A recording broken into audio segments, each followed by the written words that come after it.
Wassup Agents, Epic Slayers here, welcome back to a brand new Division video. Hopefully you had a fantastic Christmas, but in today's video we're going to look at the next global event for Ambush coming out roughly around the end of January. We're going to see what we're going to be getting in that global event and how to prepare for it. So hopefully you enjoyed this one. If you do, drop a like and let's do this. Alright agents, as always, take this with a grain of salt. This is what we know about Ambush so far from the PTS and the current game files. So the playlist within the Ambush Global Event, which is coming out around the end of January, roughly, that's what they said in the last day of the game. The playlist is Broadway Emporium, Police Academy, Queen's Tunnel Camp, Times Square, and then we've got the Incursion, Dragon's Nest. Now the modifiers for Ambush are as follows. Ambush, agents deal increased damage while stationary, and that's always active. Then we've got Covert Ambush, which is the ambush behavior plus damage and health diminishes while moving. Lastly, it's called Strategic Ambush.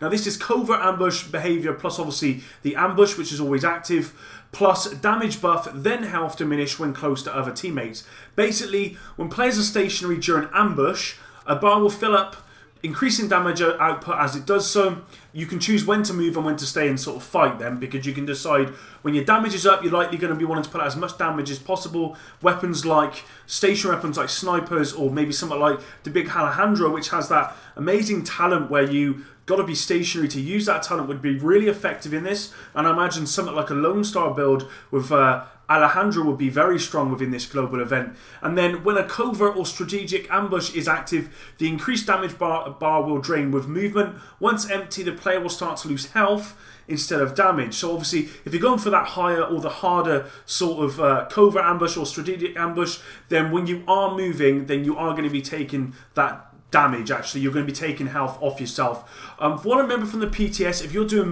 movement to movement, so instead of actually breaking cover and then running somewhere, if you actually just stay in cover and move to that area, then it actually doesn't affect you in any way, shape or form. And then if you use something like Steady Hands, which obviously gives you that increased stability, something like Nimble Holster, which gives you that extra health when you're doing that movement to movement cover, and then something like Tac Advance, I can't remember which one it is, where basically the more distance you move, the more damage you're doing. Now, you might want to run something like I said, like an LMG build, like a Lone Star build. You might want to run a Sniper build, perhaps. You even may want to run something like a Seeker build or like a BFB or something, because from what I can remember from the PTS, Seekers, actually, the damage that you gain up from being in that stationary position go towards the Seekers, so Seekers do that extra damage as well, from what I remember. Now, there will be accommodations similar to the Strike global event that's just finished.